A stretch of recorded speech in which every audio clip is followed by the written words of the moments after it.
Assalamualaikum warahmatullahi wabarakatuh. Innal hamdalillah nahmaduhu wa nasta'inuhu wa nastaghfiruh wa na'udzu billahi ta'ala min shururi anfusina wa min sayyiati a'malina. Man yahdihillahu fala mudhillalah wa man yudlil fala hadiyalah. Wa asyhadu an la ilaha illallah wahdahu la syarikalah wa asyhadu anna Muhammadan abduhu wa rasuluh. Ya ayyuhalladzina amanu taqullaha haqqa tuqatih wa la tamutunna illa wa antum muslimun. Ya ayyuhan nasu taqu rabbakumul ladzi khalaqakum min nafsin wahidah wa khalaqa minha zawjaha wa batha minhuma rijalan katsiran wa nisaa'a wattaqullaha alladzi tasaaluna bihi wal arham innallaha kana 'alaikum raqiba. Ya ayyuhalladzina amanu taqullaha wa qulu qawlan sadida yuslih lakum a'malakum wa yaghfir lakum dhunubakum wa may yuti'illaha wa rasulahu faqad faza fawzan 'azima. Amma ba'd, fa inna asdaqal hadithi kitabullah wa khairal hadi hadi Muhammadin sallallahu alaihi wasallam wa syarrul umuri muhdatsatuha wa kullu muhdatsatin bid'ah wa kullu bid'atin dhalalah wa kullu dhalalatin finnar. Para pemirsa Salaf Ittiba TV dan sahabat Muslim TV yang dimuliakan Allah Azza wa Jalla, alhamdulillah di pagi hari ini Allah Tabaraka wa Ta'ala Rabbul Alamin mempertemukan kita kembali di kajian streaming online Salaf Ittiba TV, kajian Muamalatul Hukam fi Dha'il Kitabi was Sunnah, bagaimana berinteraksi dengan penguasa berdasarkan Al-Quran dan As-Sunnah, karangan Fadilatul Syekh Ad-Doktor Abdus Salam Ibn Barjas Ali Abdul Karim rahimahullahu ta'ala. Di pertemuan yang lalu kita membahas tentang kaidah-kaidah dalam imamah, dalam kepemimpinan. Kita masuk di kaidah yang kedua pada pertemuan kita sebelumnya, yaitu kata beliau, man ghalaba fatawallal hukma wastatabba lahu fahuwa imamun tajibu bai'atuhu wa ta'atuhu wa tahrumu munaza'atuhu wa maksiyatuhu. Kata beliau, barang siapa yang telah berhasil mengkudeta, kemudian dia berkuasa, maka dan dia ditetapkan kepemimpinannya, kekuasaannya, maka dialah imam yang sah dan wajib untuk dibaiat, wajib untuk ditaati, haram untuk dilengsarkan, haram untuk mencabut baiat, dan diharamkan untuk mendurhakainya. Ya, kemarin beliau menukil ucapan Imam Ahmad bin Hanbal rahimahullah dalam kitabnya Ushulus Sunnah tentang hal ini, dan juga disebutkan riwayat dari Abdullah ibnu Umar radhiyallahu anhu atau radhiyallahu anhuma. Di pertemuan kita sebelumnya kita sampai pada halaman 27 dari kitab yang saya pegang ini, yaitu ucapan Yahya ibn Yahya Al-Andalusi atau Al-Laythi Al-Andalusi.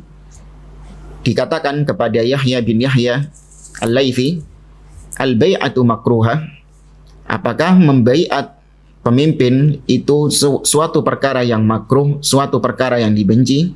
Maka Yahya ibn Yahya mengatakan, la, tidak.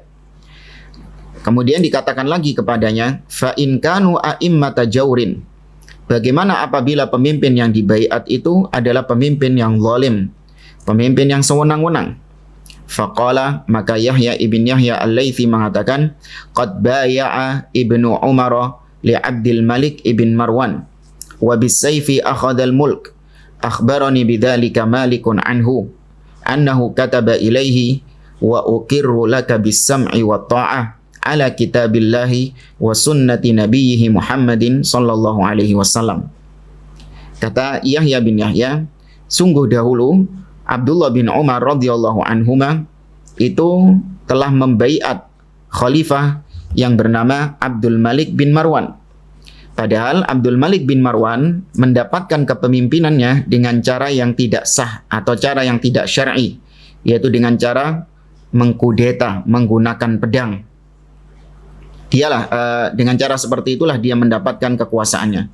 Namun Abdullah bin Umar tetap membaiatnya. Demikianlah yang disampaikan Imam Malik kepadaku, kata Yahya bin Yahya, bahwa Abdullah bin Umar pernah menulis surat kepada Abdul Malik bin Marwan yang isi surat tersebut adalah yaitu pernyataan dari Abdullah bin Umar Ibnul Khattab bahwa aku mengakui kepemimpinanmu, wahai Abdul Malik bin Marwan. Aku mendengar dan taat kepadamu sesuai dengan kitabullah, sesuai dengan sunnah nabinya Muhammad sallallahu alaihi wasallam. Ya, di sini ada pelajaran yang bisa kita ambil bahwa yang namanya baiat itu tidak harus datang berjabat tangan. Ya, namanya baiat itu tidak harus datang berjabat tangan. Sebagaimana dahulu Nabi sallallahu alaihi wasallam membaiat para wanita-wanita, para sahabiat, Nabi tidak menjabat tangan mereka, namun Nabi mengambil baiat dari mereka. Maka baiat kita kepada pemimpin itu maknanya adalah kita mengakui kepemimpinannya. Kita mengikrarkan bahwa dia adalah pemimpin yang sah, wajib didengar, wajib ditaati, dan haram hukumnya untuk dilengsarkan, haram hukumnya untuk dimaksiati, selama memang dalam perkara-perkara yang ma'ruf, dalam perkara-perkara yang baik. Ya, ini membantah syubhat sebagian orang-orang yang jahil. Mereka mengatakan bahwa kita menganggap presiden sebagai ulil amri. Tapi apakah pernah kita berjabat tangan dengan presiden sebagai tanda baiat? Jadi di pikiran mereka baiat itu harus berjabat tangan. Ini pemahaman ahli bid'ah seperti itu. Orang-orang yang terpapar virus khawarij atau mereka yang berada di atas hizbiyah, harakiyah, mereka beranggapan baiat itu harus berjabat tangan. Padahal Abdullah bin Umar ketika membaiat Abdul Malik bin Marwan ketika itu, beliau tidak berjabat tangan, namun menulis surat yang intinya dia mengakui kepemimpinannya Abdul Malik bin Marwan. Maka demikian juga kita mengakui kepemimpinan Presiden Republik Indonesia, Bapak Joko Widodo. Kita mendengar dan taat kepada beliau dalam perkara-perkara yang ma'ruf. Qala Yahya ibnu Yahya, wal bai'atu khairun minal furqah. Kemudian ditutup dengan ucapan beliau mengatakan membaiat pemimpin. Meskipun itu pemimpin yang mendapatkan kepemimpinannya dengan cara yang tidak syar'i, itu lebih baik daripada perpecahan. Maksudnya perpecahan di sini adalah yaitu kaum muslimin membaiat imam kelompoknya masing-masing. Yang punya ormas membaiat kepala ormasnya, ketua ormasnya. Kemudian ormas yang lain membaiat ketuanya. Ada ormas lain lagi membaiat ketuanya. Nah, ini terjadi perpecahan. Maka beliau mengatakan membaiat imam yang sah meskipun mendapatkan kepemimpinan dengan cara yang tidak syar'i itu lebih baik daripada perpecahan. Kemudian beliau melanjutkan warawal Baihaqi fi manaqib Syafi'i an Harmalata qala. Al-Imamul Baihaqi dalam kitabnya Manaqib Asy-Syafi'i, ya Manaqib Al-Imam Muhammad ibn Idris Asy-Syafi'i rahimahullah. Beliau meriwayatkan dari Harmalah. Kata beliau, sami'tu Syafi'iyya yaqul. Harmalah mengatakan, aku pernah mendengar Imam Asy-Syafi'i rahimahullahu taala. Nah, ini negeri kita banyak di antara kaum muslimin atau bahkan mayoritas kaum muslimin mereka mengaku pengikut Imam Asy-Syafi'i, bermadhab Asy-Syafi'i. Maka lihat bagaimana konsep madhab Syafi'i dalam kepemimpinan. Bahkan ini diucapkan sendiri oleh Imam Asy-Syafi'i rahimahullahu ta'ala. Maka aneh kalau ada orang-orang yang mengaku kami madhabnya Syafi'i, namun ternyata ketika dalam masalah ulil amri, dalam masalah kepemimpinan, dibuang madhab Syafi'inya, diganti dengan madhabnya Abdullah bin Saba. Ya, kami kalau dalam ulil amri itu madhabnya Sabai. Harusnya seperti itu. Jangan bawa-bawa Imam Asy-Syafi'i. Karena Imam Asy-Syafi'i tidak berakidahkan seperti Anda dalam masalah kepemimpinan. Simak, Imam Asy-Syafi'i mengatakan, kullu man ghalaba 'alal khilafah bis-sayfi hatta yusamma khalifatan wa yujmi'an nasu 'alaihi fahuwa khalifatun. Intaha. Kata beliau, siapa saja yang berhasil melengsarkan penguasa, ya berhasil mendapatkan kekhalifahan, mendapatkan kepemimpinan meskipun itu dengan pedang, sampai dia menjadi seorang khalifah, ya seorang pemimpin, dan manusia sepakat atas kepemimpinannya, maka dialah khalifah, dialah pemimpin yang sah. Nah, ini mirip dengan apa yang terjadi di negeri kita. Prosesnya tidak syar'i, yaitu dengan cara pemilu, ya pemilihan umum, ini proses yang syar'i. Bahkan ini proses yang haram, sangat jauh daripada nilai-nilai Islam di dalamnya. Ya, di mana tidak dibedakan antara mukmin dan kafir, tidak dibedakan antara orang yang berilmu dengan orang yang jahil, tidak dibedakan antara ahli ta'ah dengan ahli maksiyah. Ya, semua mendapatkan suara yang sama untuk memilih pemimpinnya masing-masing. Apalagi slogannya, suara rakyat itu suara Tuhan, na'udzubillah. Ya, ini kemungkaran. Namun meskipun demikian, setelah pemimpin yang dihasilkan dari pemilu tersebut berhasil meraih kekuasaan, maka dialah disebut sebagai pemimpin yang sah. Ya, selama masih muslim dan tidak melakukan perbuatan-perbuatan yang kufur yang nyata. Nah, itu ucapan Imam Asy-Syafi'i rahimahullah ta'ala. Wa qad hakal ijma'a ala dzalika al-Hafidz Ibnu Hajar rahimahullahu ta'ala fil Fathi. Al-Hafidz Ibnu Hajar Al-Asqalani rahimahullah dalam Fathul Barinya, beliau menukil ijma', ya kesepakatan, konsensus. Ya, dalam Fathul Barinya beliau mengatakan wa qad ajma'al fuqaha ala wujubi ta'ati sultani al-mutaghallib wal jihadi ma'ahu wa anna ta'atahu khairun minal khuruji alaihi lima fi dzalika min haqnid dima' wa taskinid dahma. Kata Imam Ibnu Hajar Al-Asqalani, dan para ahli fiqih, para ulama, mereka semua sepakat. Nah, ini sudah menjadi ijma', konsensus. Kalau ada orang-orang belakangan yang mengatakan, oh nggak wajib taat kepada pemimpin yang dia memperoleh kepemimpinannya dengan cara yang tidak syar'i, dengan cara yang tidak islami, kita tidak wajib mentaatinya. Ketika kita bawakan dalil-dalil, mereka mengatakan ini masalah khilafiyah. Ya, harus lapang dada. Kalau ada yang berpendapat tidak wajibnya taat kepada pemimpin karena dia mendapatkan kepemimpinan dengan cara yang tidak benar. Ini khilafiyah katanya. Nggak ada khilafiyah jamaah. Ini ijma'. Ya, kesepakatan para ulama wajib untuk mentaati pemimpin yang berhasil meraih kepemimpinannya meskipun dengan cara yang tidak syar'i. Wajib ditaati. Wal jihadi ma'ah, dan wajib berjihad di belakangnya, ya, wajib berjihad bersama pemimpin tersebut. Dan bahwasanya kata Imam Ibnu Hajar, dan bahwasanya mentaati pemimpin tersebut lebih baik daripada memberontak kepadanya. Ya, lebih baik daripada khuruj, memberontak kepadanya. Kenapa? Karena ketaatan kita kepada pemimpin itu bisa meredam tertumpahnya darah, bisa meredam gejolak yang ada di negeri tersebut. Ya. Wa qad hakal ijma' aidan Syekhul Islami Asy-Syaikh Muhammad Ibnu Abdul Wahhab rahimahullahu taala. Beliau juga menukil ijma' dari Syekhul Islam Muhammad bin Abdul Wahhab At-Tamimi. Ya, sebagaimana pernah kita sampaikan pada sebelumnya, beliau membawakan ucapan ulama-ulama Najd yang merupakan keturunannya Syekhul Islam Muhammad bin Abdul Wahhab. Ya, wallahu a'lam, salah satu tujuannya adalah untuk mengcounter orang-orang di zaman sekarang yang punya pemikiran khawarij, ya teroris-teroris. Mereka itu sering menganggap bahwa ajaran-ajaran Syekh Muhammad bin Abdul Wahhab itu mendukung mereka. Ya, kitab-kitabnya Syekh Muhammad bin Abdul Wahhab itu selaras dengan akidah-akidah sesat mereka. Mereka menganggap Syekh Muhammad bin Abdul Wahhab ini adalah ulama yang menentang ulil amri. Ya, ulama-ulama yang tidak ridho dengan ulil amri.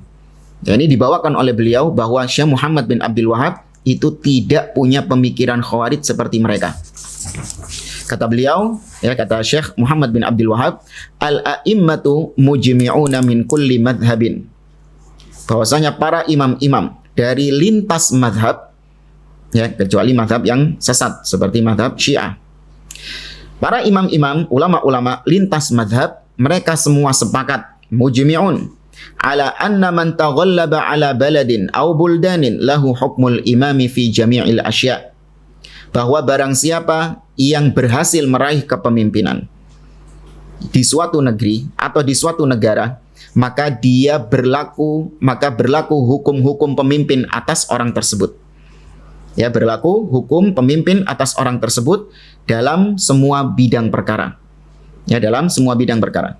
Wa qala Syekh Abdul Latif Ibnu Abdurrahman Ibn Hasanin Al-Syekhi rahimahullahu al-jami'. Dan berkata Abdul Latif bin Abdurrahman Ibn Hasan Al-Syekh. Ini Al-Syekh ini berarti termasuk keturunannya Syekh Muhammad bin Abdul Wahab. Ya, rahimahullah al-jami'. Kata beliau, kata Syekh Abdul Latif, wa ahlul ilmi, dan para ulama, muttafiquna ala ta'ati man taghallaba alaihim fil ma'ruf. Para ulama telah sepakat wajibnya taat kepada siapapun yang berhasil meraih kepemimpinan, mengkudeta pemimpin sebelumnya, wajib ditaati dalam perkara yang ma'ruf. Yarawna nufudha ahkamihi. Para ulama tersebut, mereka berpendapat bahwa wajib untuk menunaikan hukum-hukum yang berkaitan dengan pemimpin. Rakyat wajib menunaikan hukum-hukum yang berkaitan dengan pemimpin. Wasihhata imamatihi. Dan mereka berpendapat bahwa pemimpin yang tadi kita sebutkan itu wajib diyakini keabsahan kepemimpinannya. Meskipun dengan cara yang haram, dengan cara kudeta berdarah. Seperti yang kemarin kita singgung, Abul Abbas As-Saffah, ya, pemimpin dari Daulah Abbasiyah, ya, pemimpin pertama dari Daulah Abbasiyah, di mana beliau mendapatkan kepemimpinan dengan cara yang mengerikan, yang membunuh orang-orang yang berada di bawah Daulah Umayyah, dibantai, bahkan mayat-mayatnya ditumpuk, kemudian digelar tikar di atasnya, dan dia makan dan minum di atas tumpukan mayat itu. Makanya sampai digelari As-Saffah. Para ulama ketika terjadi pemberontakan tersebut, tidak ada mereka yang ikut dalam pemberontakan itu. Tidak ada di antara mereka yang mendukung pemberontakan yang dilakukan oleh Abul Abbas As-Saffah. Mereka tidak ikut andil karena mereka tahu itu proses yang haram, proses yang tidak syar'i. Ya, namun ketika Abul Abbas As-Saffah berhasil mengalahkan Daulah Umayyah dan dia berhasil meraih kepemimpinannya, maka para ulama-ulama tersebut mereka mengikrarkan, ya, mereka menetapkan keabsahan kepemimpinannya Abul Abbas As-Saffah.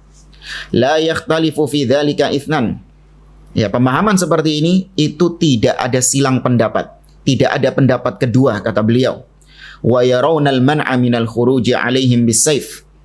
Dan para ulama-ulama mereka sepakat tentang haramnya melengsarkan atau haramnya memberontak kepada penguasa dengan senjata, dengan pedang. Wa tafriqil ummah, dan mereka juga melarang, ya, haram hukumnya memecah belah kaum muslimin. Wa in kanal a'immatu fasaqatan, meskipun pemimpin yang naik itu adalah pemimpin yang fasik, malam yarau kufran bawahan, selama pemimpin itu, ya, tidak menampakkan kekufuran yang nyata. Nah, ini sebagaimana Nabi SAW bersabda, illa antarau kufran bawahan indakum fihi minallahi burhan. Ya, pemimpin wajib didengar dan ditaati. Fi usrina wa yusrina wa fi mansyatina. Kata para sahabat, kami dibaiat oleh Nabi SAW mendengar dan taat kepada pemimpin. Ketika kami senang, ketika kami duka atau suka, ketika kami semangat, ya, atau ketika kami tidak semangat. Illa antarau wa alla nunazi al-amra ahlahu, dan kami dilarang untuk melengsarkan pemimpin tersebut. Illa antarau kufran bawahan. Qala illa antarau kufran bawahan, kata Nabi, kecuali apabila kalian melihat kekufuran yang nyata dari pemimpin tersebut dan kau memiliki bukti yang nyata di sisi Allah Subhanahu wa taala. Ya, ini ada syarat-syarat yang pernah kita singgung pada pembahasan kitab Al-Ihkam fi Sabri Ahwalil Hukam.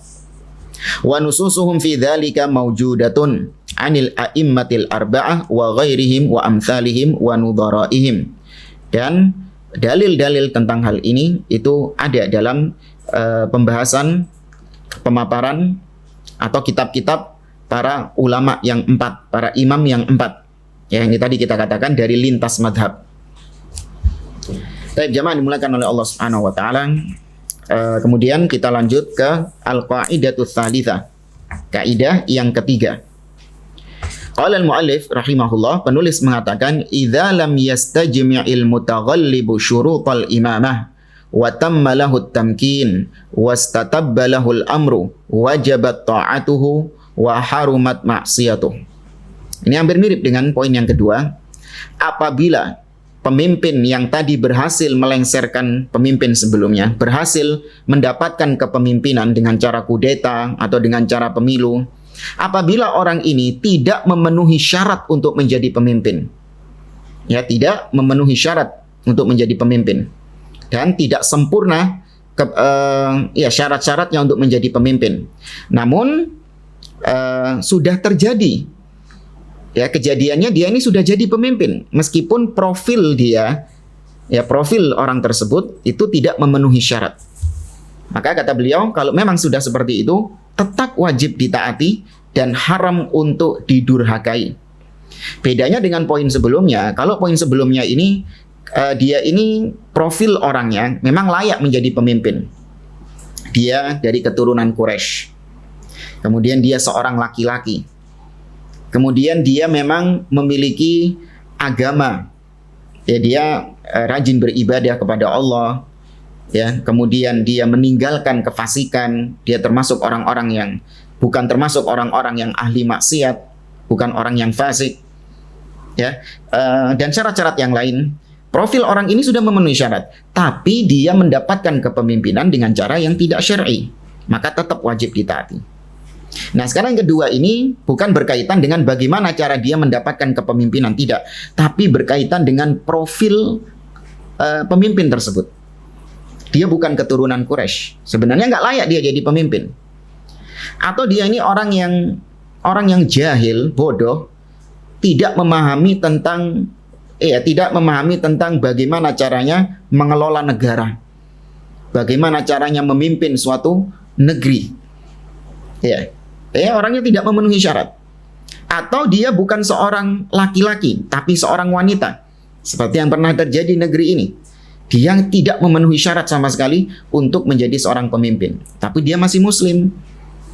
Kemudian perkaranya dia sudah terlanjur naik ke jabatan tertinggi di suatu negeri, itu naik sebagai pemimpin. Sudah terlanjur dia naik sebagai pemimpin. Maka kata beliau, wastatabbalahul amr. Ya, sudah tetap perkaranya bahwa dia ini seorang pemimpin, wajabat ta'atuhu.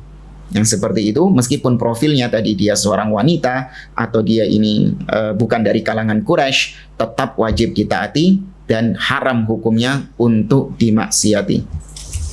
Baik, kita baca. Qala al-Ghazali, berkata Imam al-Ghazali rahimahullah, "Lau ta'adzara wujudul wara'i wal ilmi fi man yatasadda lil imamah bi an yaghliba 'alaiha jahilun bil ahkam aw fasiqun wa kana fi sarfihi anha itharatu fitnatin la tutaqu hakamna binqi'adi imamatihi." Nah, ini tadi seperti yang kita katakan, apabila pemimpin yang sudah berhasil naik tadi itu ada perkara-perkara yang kata beliau dia ini jahil. Ya, dia ini jahil. Dia ini bukan orang yang wara', ya, bukan orang yang bertakwa kepada Allah Subhanahu wa taala, dan dia bukan orang yang berilmu, atau mungkin dia ini orang yang fasik, melakukan banyak kefasikan-kefasikan. Ya, melakukan banyak kefasikan-kefasikan.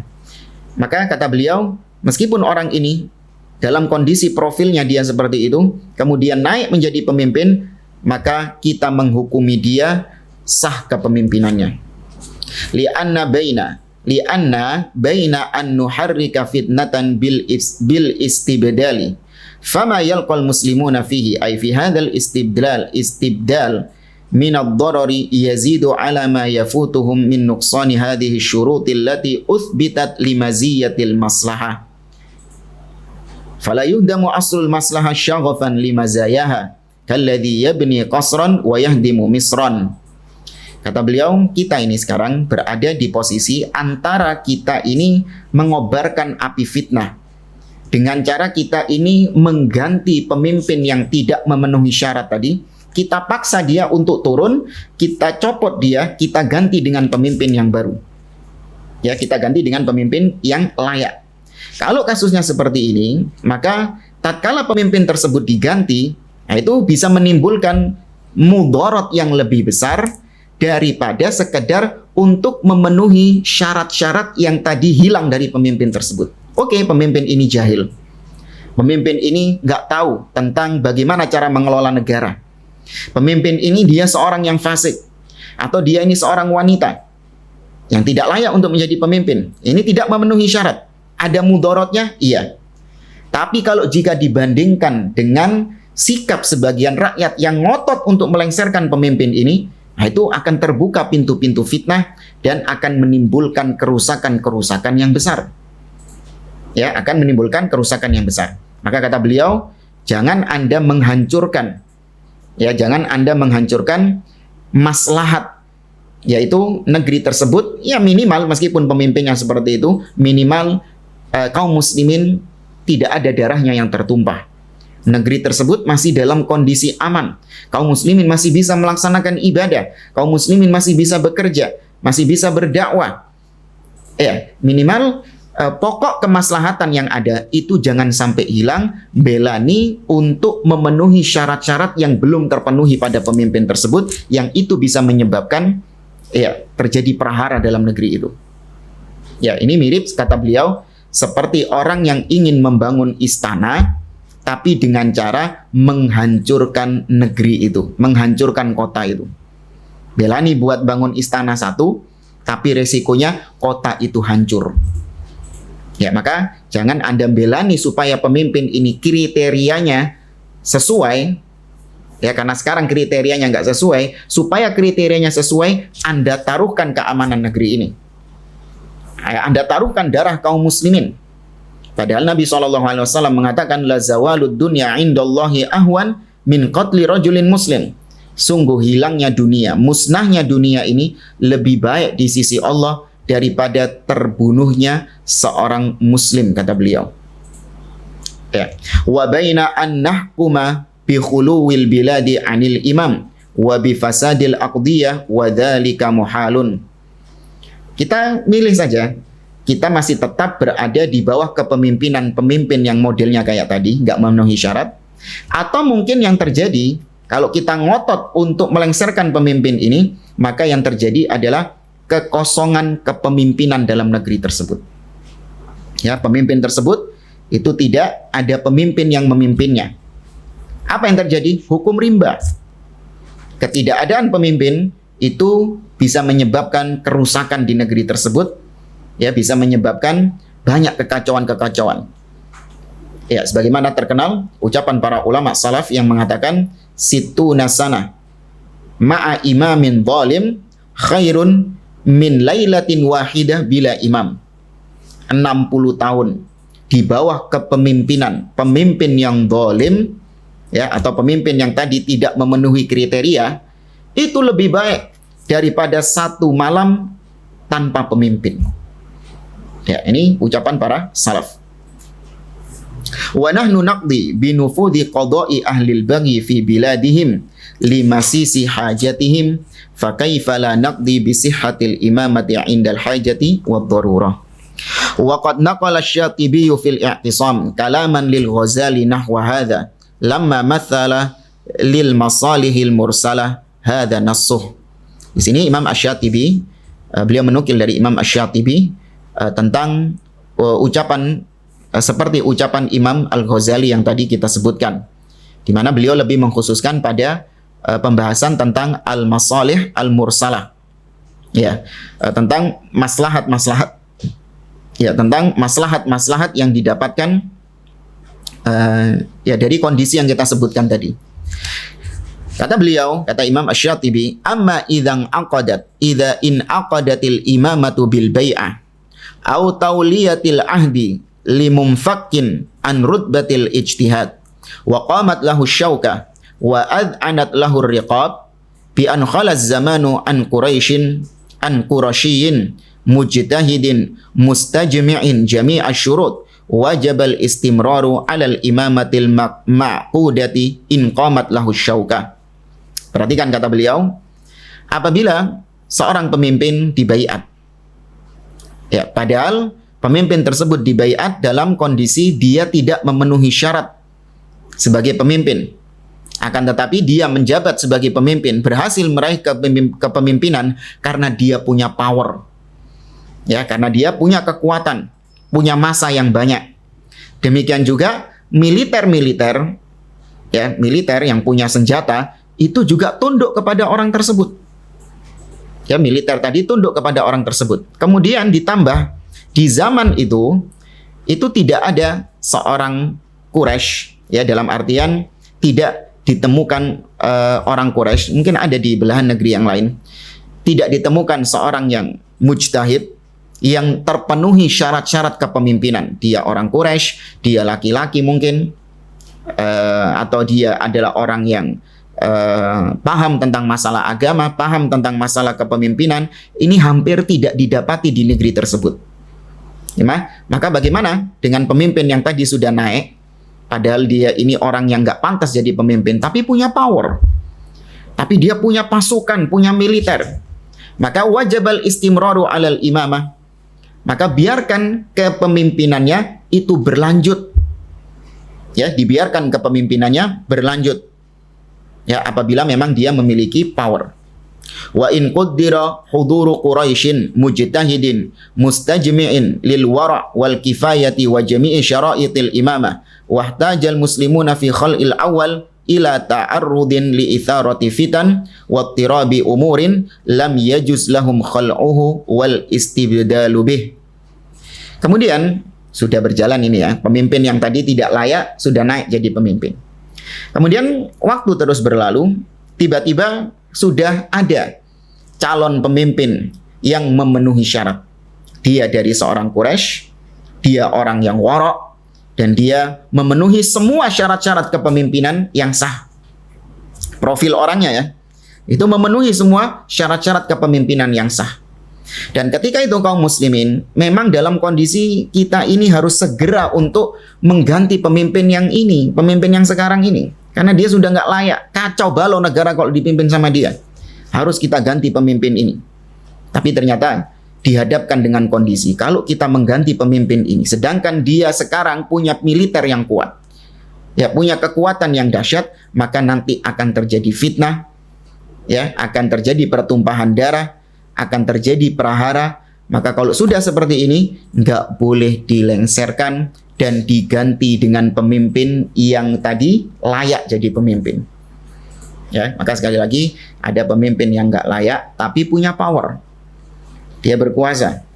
Kemudian setelah itu ada pemimpin yang layak, dia tahu tentang tata negara, orang yang soleh, ya, kemudian dia ini seorang Quraisy, tapi dia nggak punya power.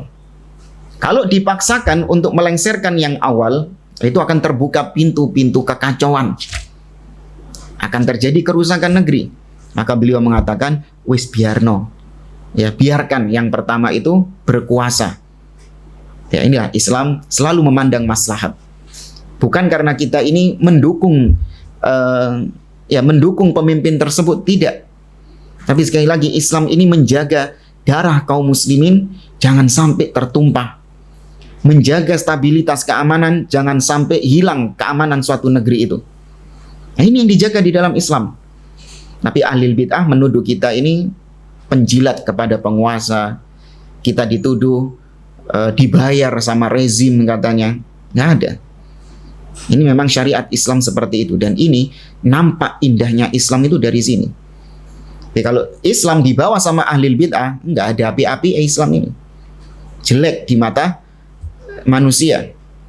Ya, tapi kalau Ahlus Sunnah yang membawa Islam ini, nampak bahwa Islam yang memang dipahami oleh para salafus soleh itu menjaga darah kaum muslimin. Ya.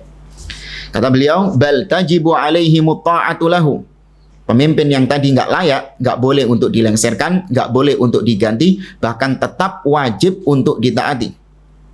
Wal hukmu binufudhi wilayatihi wa sihhati imamatihi. Ya, bahkan pemimpin yang tadi itu wajib ditunaikan hak-haknya dan wajib diakui keabsahan kepemimpinannya. Ya, thumma daraba al-Ghazali mathalan ra'i'an wa huwa anna al-ilma ushturital imama li tahsili mazidin minal maslahati fil istiqlali bin nadari wal istighna'i 'anit taqlid. Perlu dicatat juga bahwa kalaupun tadi orang yang sudah layak untuk menjabat pemimpin itu ya ingin melengsarkan pemimpin pertama yang tadi tidak layak, kapan ini boleh melengsarkannya?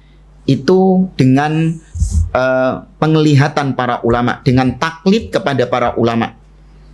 Bukan terus berfatwa sendiri, menghukumi perkara sendiri.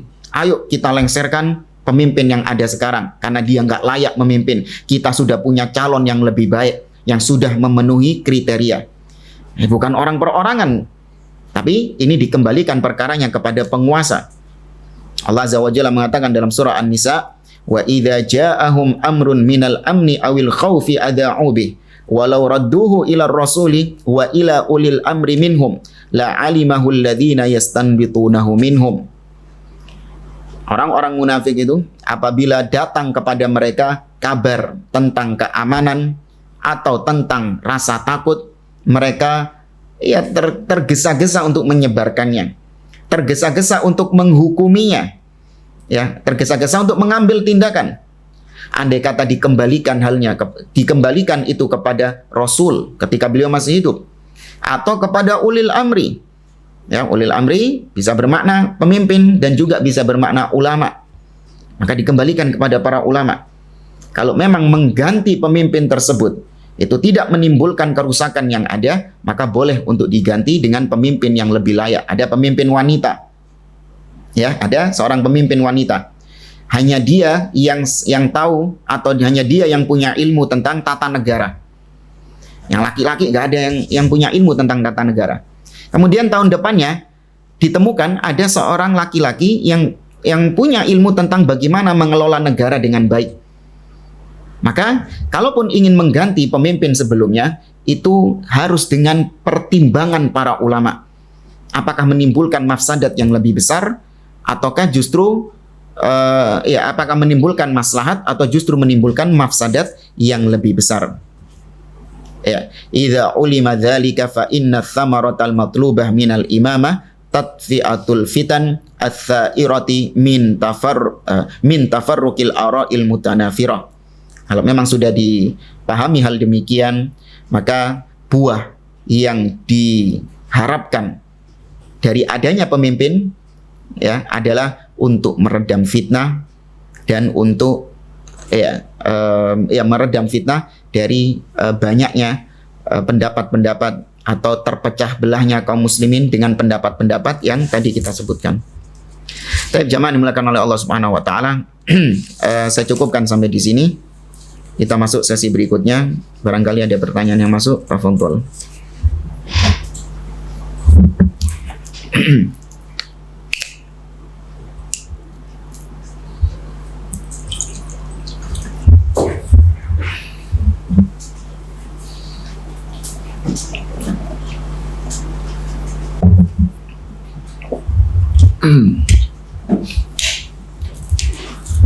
Ya, ini ada pertanyaan.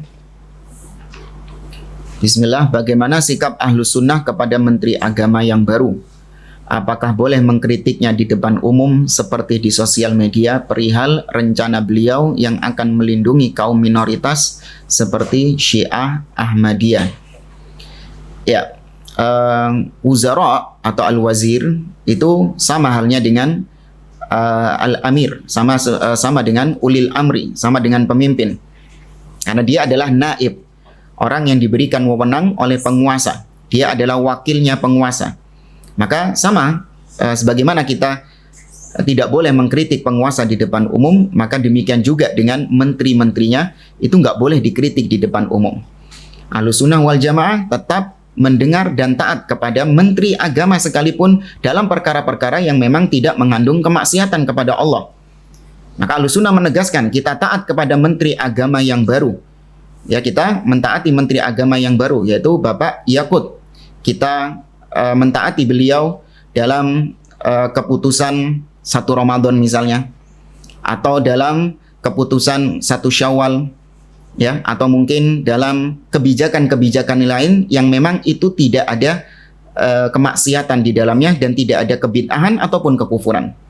Namun apabila di situ ada unsur kemaksiatan, kebid'ahan atau kekufuran, seperti misalnya seandainya memerintahkan untuk membenarkan ajaran Syiah Rafidhah misalnya, yang itu jelas-jelas merupakan di luar Islam, bahkan itu ajaran yang merusak Islam. Ya, kita disuruh untuk mendukung mereka, kita tidak boleh untuk menyesatkan mereka, maka kita berlepas diri. Ya, kita tidak boleh taat dalam hal-hal seperti ini.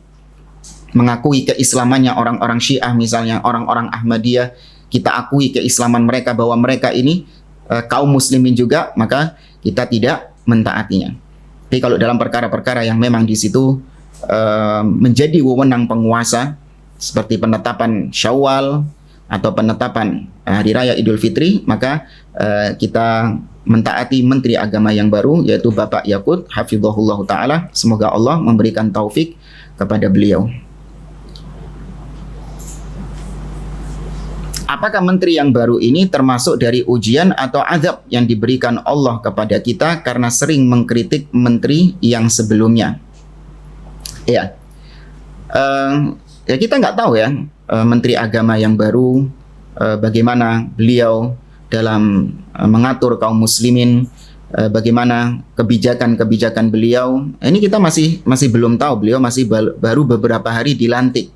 Maka kewajiban kita mendoakan beliau. Ya, semoga beliau dikuatkan imannya, ditetapkan akidahnya. Ya, semoga beliau memberikan kemaslahatan kepada kaum muslimin. Ya, beliau bisa membuat kebaikan-kebaikan untuk negeri ini, terutama dalam masalah agama. Kita mendoakan beliau. Ya, adapun kalau dikatakan apakah itu bentuk azab, ya apabila memang kedoliman yang terjadi setelahnya, ya itu bentuk azab. Ya, karena ketika seorang menyalahi sunnah Nabi, menyalahi syariat Nabi SAW, maka Allah akan timpakan kepada mereka fitnah. Allah timpakan kepada mereka ujian yang lebih berat daripada sebelumnya.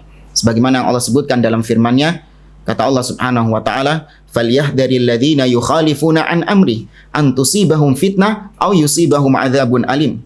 Hendaklah orang-orang yang menyelisihi perintah Nabi. Ya, menyelisihi perintah Nabi. Nabi sudah mengatakan haram hukumnya mencaci maki penguasa. Haram hukumnya mencaci maki penguasa, termasuk diantaranya adalah menteri. Haram untuk dicaci maki, haram untuk dikritik di depan umum. Maka hati-hati bagi yang menyelisihi Nabi ya dalam masalah ini, maka Allah akan timpakan kepada mereka fitnah. Allah uji mereka dengan yang lebih berat, atau Allah timpakan azab yang pedih di kemudian hari. Ya, maka Ahlussunnah bersabar tetap bersama jamaatul muslimin, yaitu jamaah yang di bawah kepemimpinan penguasa yang ada, selama itu dalam perkara-perkara yang ma'ruf, sembari mendoakan pemimpin beserta jajarannya. Semoga Allah Subhanahu wa taala kuatkan langkahnya ya untuk Islam dan kaum muslimin. Wallahu a'lam. Yang berikutnya, bagaimana sikap Ahlus Sunnah menghadapi masa-masa fitnah seperti saat ini, Ustadz? Yang menghadapi masa-masa fitnah itu seorang harus lebih berhati-hati dalam berucap, ya, lebih berhati-hati dalam mengeluarkan statement. Ya, lebih baik dia tidak mengikuti arus fitnah yang ada dan dia tetap menyibukkan diri dengan hal-hal yang bermanfaat. Maka pesan saya kepada para talibul ilmi, para penuntut ilmu, sibukkan diri Anda dengan ilmu. Ya, jauhi berita-berita yang suka membuat seorang itu memalingkan diri dari ilmu. Dia harusnya belajar menghafalkan Al-Quran, belajar hadis, belajar akidah. Namun karena sibuk dengan berita-berita yang berkembang, ya bagaimana politik yang ada, kemudian bagaimana kondisi dan situasi yang ada, atau yang mereka sebut dengan fiqhul waqi'. Nah, ini bukan wewenang kita. Ya, tugas kita adalah bagaimana cara kita belajar ilmu syar'i yang benar, untuk kita aplikasikan dalam diri kita, keluarga kita, itu kapasitas kita. Maka sibukkan diri dengan hal-hal yang bermanfaat. Adapun urusan-urusan negara, urusan-urusan politik dan lain sebagainya, serahkan kepada orang-orang yang kompeten di bidangnya. Ya, hadza wallahu a'lam bissawab. Sudah. Baik, jamaah dimuliakan oleh Allah, saya cukupkan sampai di sini. Insyaallah kita lanjutkan pada pertemuan yang akan datang. Aku qouli hadza subhanakallahumma rabbana wa bihamdik asyhadu an la ilaha illa anta astaghfiruka wa atubu ilaik. Wa akhiru da'wana anil hamdulillahi rabbil alamin. Wassalamu alaikum warahmatullahi wabarakatuh.